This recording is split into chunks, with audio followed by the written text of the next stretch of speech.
let's get to our presenter. Alan is one of our people that, you know, like me, I found Lifestyles on the radio. How did you find it? You don't have a microphone. Let's find out. You don't have a microphone. Hi, guys. How'd you find Lifestyles? No, so I think we, like everybody else, either heard on, no, I didn't hear it on the radio initially. Melissa actually was just doing her Google search and found it through Google, and that's how we came here. So. Oh, wow. Okay. So it was Google Ads do work. And without stealing too much of your thunder, you're one that actually came in wanting to be an IRO and just buy your own deal, right? Yeah, initially we wanted to do single family purely. And then we came to do the 2-day, her Dell first day, and then the second day we're like, let's do that instead. And by the way, what he just said, we have a lot of people that come in to do single family. They do some of those, and they sell all of that, and they move kind of up the ranks, I'll call it. Some of them, though, get very successful at single family and have 100-unit portfolios of single family and just decide to operate that way. So why don't you go ahead and take us through your slides. Yeah, so background, I went to Texas, University of Texas, graduated in 2008 with master's in accounting. Went to work with Ernst & Young, was a CPA. I guess technically still am a CPA, although my license is on hiatus or whatever they call it. Worked there for about 3 years, went to a small consulting firm, did litigation consulting, litigation support for about another 8 to 9 years. Looked up one day and saw my boss was billing working 60, 70 hours a week at 60 years old, and that was my path, right? Very successful, he made a lot of money, but I didn't want to do that. Looked up one day and said, hey, is there a better way we can go about this? Do it faster, do it better, things like that. Like I said, I came here, my wife and I, actually Melissa was the one who put us on to Lifestyles, came here, sat in the same seats you guys are sitting, and said, hey, maybe we should just do a single family every year. We're, being an accountant, pretty conservative, and said, hey, look, let's just do a single family house every year. We'll do that. And, maybe 10 years from now, we'll be okay, right? Like I said, went to the 2-day, the second day really kind of had that light bulb moment, and that's that. All right. Did you cover Melissa? Yeah, she's home with our baby daughter. She's almost 15 months, and so she's taking care of her. And Melissa, also like me, we met at the University of Texas. She has had a lot of career changes. She was an IT auditor at KPMG, and then transitioned into nursing, was a nurse for 8 years, 9 years, something like that. And then when the business started, our business, our real estate business started growing a lot, she retired from her role at Texas Children's in 2021. Didn't want to let you skip her. She's watching at home. I know, she's watching at home. No trouble. All right, why'd you join? Yeah, so joined Lifestyles in July of 2015. Like I said, that 2-day really was an eye-opener for us. It says here we weren't invested in the stock market, but we were sort of in our 401ks and stuff. It was just money that, there was a company match for 4%. We just kind of did that, but not really actively invested in the market, really. It was just kind of sitting in a bank account. It's like, well, what do we want to do, right? So at that point, we had a little bit of cash set aside and said, hey, what do we want to do there? Let's go invest in real estate. We have always been curious about it, interested about it. And then we said, look, I think maybe let's go we started going around doing the whole drive around and looking for houses, looking for houses that were not in good shape and all this stuff. That was a waste of time. And then we're like, okay, let's pause. Let's go find someone to mentor us. Let's make sure we do it the right way. And then, like I said, wanted to do single family first, but then ended up doing mostly multifamily. We do have one single family that mostly is Melissa's baby. So anyway. All right, so you started out in Houston. You've got stuff in College Station, Huntsville, and we're going to talk about one in Amarillo now. Yeah, we're kind of all over the place in Texas. I know Zach and not as spread out as some others in this group, but we're kind of all over the place in Texas. So we get around a little bit. So the Aspen Apartments is in Amarillo. We bought this deal in February 2021. It's 411 units split into 2 phases. We call it one phase 2. Bought it for $40,000 and change a door. It's a really good deal up there. Total cash out of pocket then was about $4.7 million. Total financing initially was $15.4 million. rehab budget just under $3 million. Right? Pretty good, healthy rehab budget there. What is that, about 7,000 a door? Yeah, quite a healthy rehab budget. There was a lot to do there. Okay. Scott, can you back up a second? Nope. A lot of people in this room don't have $4.7 million. How's that divided up? Yeah, so this deal, I forgot to look up the numbers, but probably somewhere in the range of 85 to 90 individual families, some of which may be in the room. I'm not sure. I haven't looked around too far yet, but we pulled that money together. I put some money in, some others put some money in, right? All that other 85, we compiled it all. That was. What was your lowest investor on that deal? Do you I think we had some folks at either 25 or 30. Okay, because I just want to, the new folks come in the room, they're like, well, I don't have $4 million. Were they all from here in Texas? Were they all over the place? They were, yeah, all over the place. We have people Hawaii, I don't know, all over the place. Right. Yeah. Just to give you an idea, though, we do our annual expo, and I was running one of the buses for a bus tour and meeting everybody on my bus, 40 people or so, however many fit on a Greyhound. I had somebody from Guam that's a member. Well, they're not investing in Guam. They're investing over here.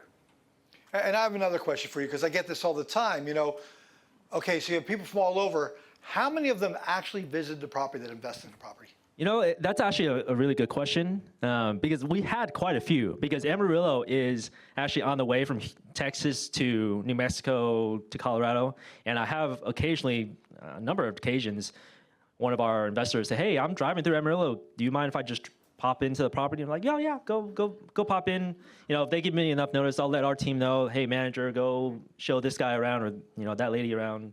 You know, they're one of our investors. So probably 5 or 10 out of 50. Yeah. I just want people to know that. It's like most people never visit the properties. You can still invest from not seeing. That's a shock. I've had 6 deals in the Cincinnati, Ohio area, and I can tell you I've had 2 investors in 7 years that have visited any of them. So that's a shock to hear It's that. mostly just pop in and be like, hey, I'm just, driving through. Why not? So. Yeah, and they show their girlfriend. They go, hey, I own all the toilet seats in that one. Right, exactly. Doorknobs. Yeah. All right. So let's go a little deeper on this. Yeah, so this deal was quite an interesting deal because initially when we looked at it, rents on a 1-bedroom were $399. They were advertising 1 bedrooms for $399. And so, okay, income on this property, we just closed out September a few days ago. So T12 meaning the trailing 12 months income was just under $3.8 million. So that's rent, other income, application fees, late fees, all that stuff all together. Just shy of $3.8 million. Expenses, about $1.75 million. Monthly cash flow, about $28,000 and change. NOI, just over $2 million. All right, so that's, income minus expenses, less insurance and your loan and all that good stuff. So let me just say, from a mentor standpoint, looking at this deal, when I saw that it was $400 rents and he was going to take it to do your math on that, that's $900 per unit in revenue that he's taking in now. I didn't believe it. I don't know anything about Amarillo, but I didn't believe it. With that said, I'm an investor in this deal. So I came to believe it. All right?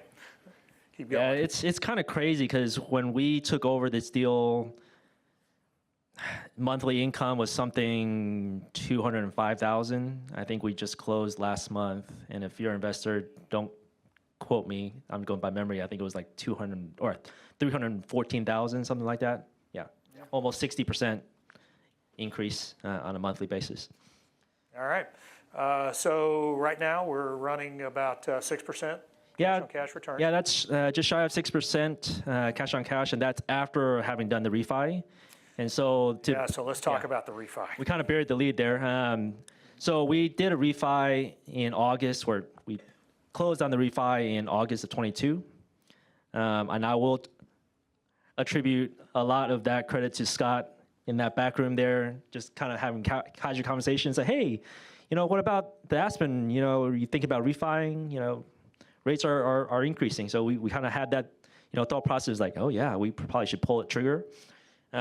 So we thought about that and said, hey, we weren't ready. I'm always wanting to return as much back as possible because when we underwrote the deal, we projected 85% to 90% return back to the passives, but that was going to be in 2.5, 3 years. But we did this in 18 months because we saw where the interest rates were going, and say, hey, let's take some money, take some chips off the table, and return 50 some odd % back to the passives and continue cash flowing. So August of 22, we returned about 3.9 million or so. It was about, yeah, I was thinking it was about 50% return or something like Yeah, it ended up being about 53%. So you gave back 50% of the investors' money. They still own the deal. How much taxes did they pay on that 50% they got back? None that I know of. It should be zero. that. Yeah, it's a loan, so you don't pay tax on that. I just want the new people to understand. Yeah, it's literally just cash back in your pocket. It's not reported necessarily in your income. So Okay. yeah, Okay. with the And so- caveat, everybody's taxes are different, but I had to say that as a CPA, I guess. And so that next line item there, even with what we call cap rates, and if you don't know what that is, come this weekend, Dave will go through all that and you'll get that part figured out. But even with cap rates going up, which reduces the value of the property because the interest rates have gone up and it's a little tougher time, we still have $31 million worth of value in that. And what was our purchase price? Purchase price 16. We'll have a slide on Yeah. that. Yeah, 16 something. It's coming up on another slide, but I think we're something like 18 and a half or 19 all in with the rehab and everything on this thing. Okay, so cash distributed, you said this, 4.3 Yeah, million so- so far. Because the audio dropped for just a second. When you said the refis, was that a cash out? Yeah, it was cash out refi. So we did go into this deal with a bridge loan, a 3-year bridge loan on it. So we were wanting to get out of that as soon as possible to go into a 10-year fixed Fannie loan, conventional loan. So Okay. All right, and we've talked about the distributed and the net worth, or the total worth there. Okay, so now we got some before and after pictures. yeah, so A little bit of a change of the color scheme. a little bit there. different. So we did a lot of exterior work on this property because this property had just all these, you can see here, all this, wooden stairs, the railings.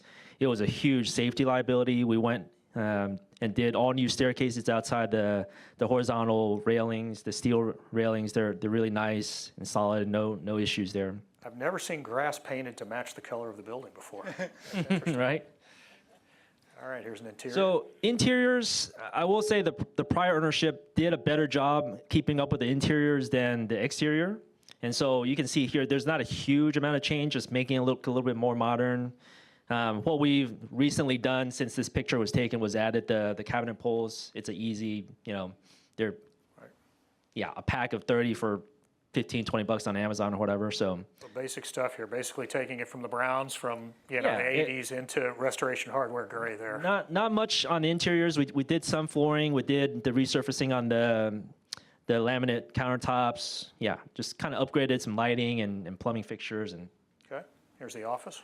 yeah, so we spent quite a bit. In hindsight, we may have overdid it, but we have probably the nicest office in Amarillo now. Yeah, so. Yeah.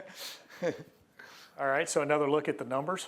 Yeah, so kind of deep dive here into the numbers. Some of these are rounded off because year 3 is an estimate.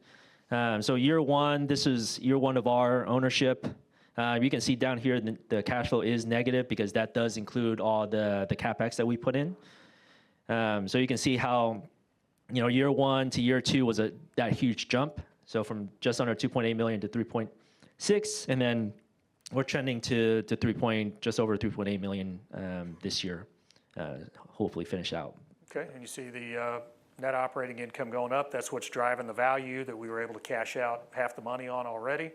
And the net of all of that with the cash flow is we're running at about 6%. Yeah, and remember, this is the cash flow after we had already refied. Okay, so we've already taken out 50+% of everybody's money. You invested 100 grand, you already got 53,000. And that's also net of the lead investor and KP compensation. So that's actually net back to passives. And actually, that's a good point because that 6% is based on the original investment. That's based But on you've already the got original. half of it out, so you could effectively double that for what you have left in the deal. Right. Yeah, that's a great point. Any questions on that? Good. Yeah, we talked about this. A lot of the interiors, we just needed a small little bump to make it a little, better. We did a lot on the exteriors, added amenities. The clubhouse and pool had not been open for 7-8 years. The prior ownership was just like, nah, we're You don't good. need that. We don't need that. Yeah, we reopened it back up. I may have some pictures here, but it's it's really really nice now. It's 2-story. The pool is amazing. So yeah, and this raised the rent to market. It's probably more than 100% on some of the floor plans now. You would really be surprised how many deals I've seen in the 16 years that I've been doing this, where the first one that I ever bought, when we opened the pool, the first summer that we owned it, and people came out and said, that pool had been open in 8 years. Yeah. And I was stunned. How could anybody run a complex like that? You look at the things here, he didn't create anything special here, really. I mean, he upgraded the interiors a little bit, but you saw pictures. He didn't go out of control on any of that. Put a paint job on it, made it look prettier from the curb. This is basic stuff that we do, and it's very, very effective, and it makes money. Yeah, and not to make light of that, it's it was a lot of work, and that's why we do what we do, and you guys get to sit home and not do the work. Melissa and I lived on property for about 3 months initially because of the almost $3 million in rehab, right? So we took that sacrifice. We didn't have the baby at the time. Now probably a little bit more difficult to make that decision, but it is a lot of work, and so I don't want to discount that. But it's not something that is genius type stuff, right? It's do what the mentors tell you to do what we've been doing in this group for years and years, and you'll see the results, right? And find a deal that the previous owner was not doing all those basics. All right, more numbers. A lot of numbers. Let me just go through the highlights. So we've seen this before. So property value, right? So we went from, purchase price was 16.5, so I was a little off there. So we've increased the value significantly. So year one, obviously, we're just starting the rehab and our business plan. Year 2 and year 3 is where we saw the big jump, right? So year 2, kind of end of year 2 was where we did the refi. And so that's where the loan went from 15 million up to 19.4. And so the original investor capital was about 5.9 million all in, including the rehab. And so year 2 is where we had that 4 million plus distribution, and that's including the quarterly distributions that we've paid out. Year to date, we paid out just under 300,000, no, a little less than, about 250. And so we should hit that 340 by year end. And so total equity capture, we still have, even at the 6.5 cap rate, $7.2 million of total equity capture that we still have in the deal, right? So that's 5.9 million that we have invested in cash. We already got about we did get 4.3 already out, and now we still have remaining 7.2. So think about that. Despite the fact that the market is kind of going against us right now, as David talked about on one of the single families, interest rates are up. We still refied this deal. We got 60% of our money with cash on cash and the big refi amount out of it already. And if we went back and sold it today, after less than 3 years, we get the original investment back again, plus another roughly 30% or something like that. Yeah, so it's almost like a that. double, probably 180, 190%. 122%. Yeah, that. Yeah. Let me keep it simpler. If instead of refining in the middle and they would have just sold it, they'd make 122%. Who'd be okay with that? You're shorting it. You sure? Is that right? Yeah. Okay. He's done the math. Well, that's why I looked it up quick, because this 70% throws me off. It's if they would have sold, it'd be 122%. No, if you put 100K in, you'd get your 100K back, plus another 122,000 on top of that. Who'd be okay with that? There's a technical term in the industry if you make over 100% return. Anybody know what it is? Pee in your pants exciting. Good job. Give him a hand. All right. Huge. Oh, and how much work did all your passive investors do on this deal? About 0. Okay. Yeah, he Wanna even, make sure they uses, knew that. he even uses electronic deposit, so you don't even have to cash the check. Yeah, don't make me send you a check, please. All right. How's all this changed your life? No, I was reflecting on this earlier today, and it is incredible because I will say when we started doing this, and I quit my job in 2018, literally Melissa and I were there sitting in our kitchen table and said, hey, we really need to put a budget together because we hadn't done a lot of deals at the time because 2018 was when we started doing our first deal. And I kind of ripped the Band-Aid and said, hey, if we're going to do this, we're going to do it. Quit my job and we were sitting at a dining room table calculating out, how many months can we survive on the cash that we have in our bank account. And so fast forward 5 years, we are in a completely different situation, and very fortunate to be there. Worked very hard to get to where we are, but a lot of that has to be attributed to being part of this group and taking action. Right? Absolutely.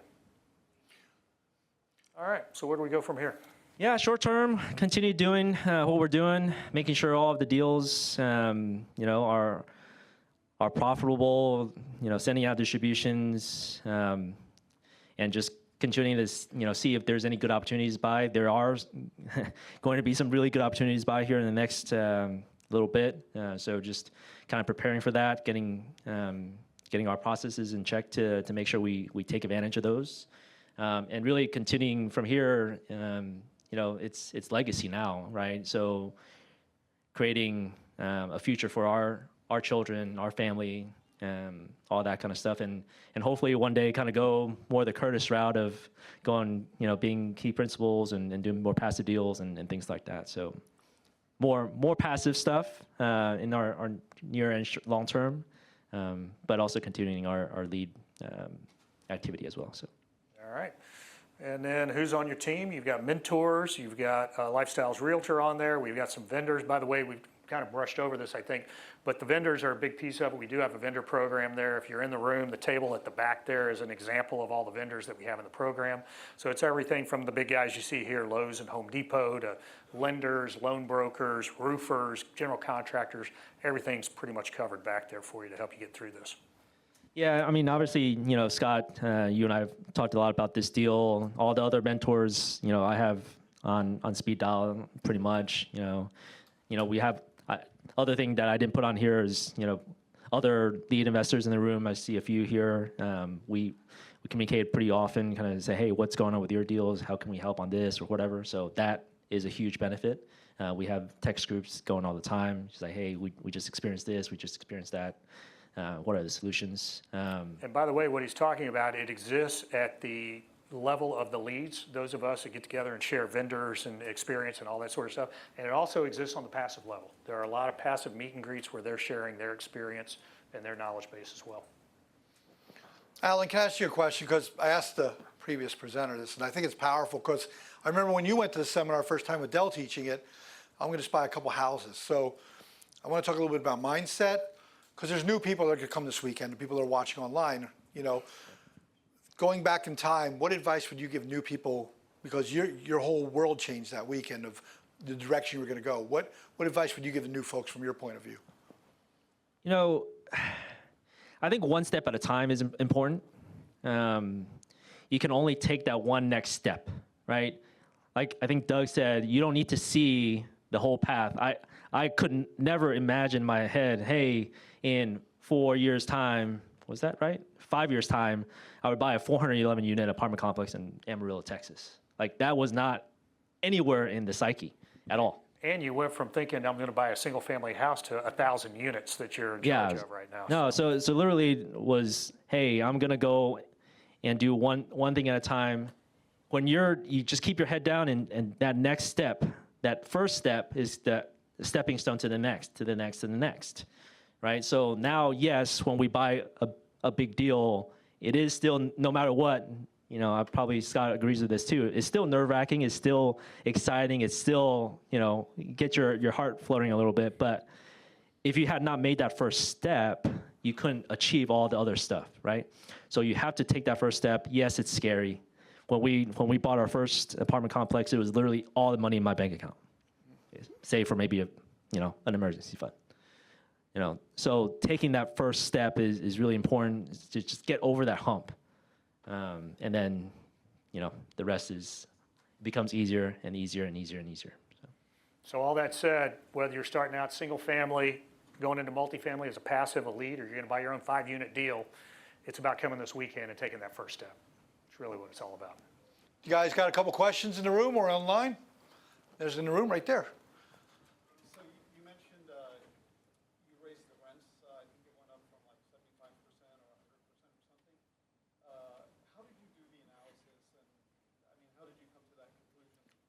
So the question was, I have to repeat for the people online, they can't hear what you said. You know, you found this place as like $300 rents. How did you know you could go up like that 75%? What analysis did you do? How did you determine that? Yeah, so it's what we call a competitor analysis, a market survey. So you look at all the other competing properties that are similarly situated to yours, right? You look at their square footage, you look at the amenities that the property has, you know, you compare all this stuff, and that's what the mentors are good at, you know, coaching you on, and especially Randa is really good on helping you with that. So going there to personally shop, look at all this stuff online. So me, I'm a spreadsheet guy. I create spreadsheets. I run all the numbers and see, hey, this neighboring property, they're at $679 or they're $699 versus our one bedroom. Similar floor, you know, it's a one bedroom, about the same square footage. You know, you have to analyze a lot of different things like that, but you know, that's what you do. You spend a lot of time on that. Yeah, you'll learn this week, and there's something called a feasibility period, and during that we have market surveys, all this. We cover all that in the seminar, how to do all that. There's databases out there that you can subscribe to Yeah, and data and and- run the initial reports, and then we still say, get on an airplane or get behind the wheel of your car and go drive it, and make sure that what you're seeing is accurate. Yeah, nothing's like boots on the ground compared to the sites. Yeah, and David, to your point, the way we got this deal is Melissa literally the week before Thanksgiving, 2020. So it was kind of in the middle of COVID. 2020, I recall we're still wearing masks on planes. Oh my gosh, that was a long time ago. We literally got on a plane the next day, got a call, got the email blast from Caroline, called her up and said, hey, we're interested in this property. Literally 5 p.m., booked the flight for 8 a.m. the next day, went to look at it. And, you know, if we hadn't done that, if we were be like, we'll let that go, we would have, this opportunity wouldn't exist, right? So, yeah. And I'll tell you, I mentioned that I have a portfolio up in Cincinnati. The first one that I bought up there, I was sitting on my couch and an email blast came across, and I did a quick math on it. I went, if this was in Houston, this would be a no-brainer. And then I thought through it, and I called my 2 largest investors and said, if I'm going to take a flyer on a deal in Ohio, are you with me? And when they said yes, I got on a plane, I went and looked at it, and we ended up buying it and bringing in some more investors on the deal. You make money when you buy, so you don't let opportunities pass. And the more experience you have, the more people to throw the ideas against, that's what makes you successful. What else? Great question, by the way. Online? No more questions, thanks. Okay? All right. All right, guys. Well, with that. Well, thank you, guys. Appreciate it. Give these guys a hand.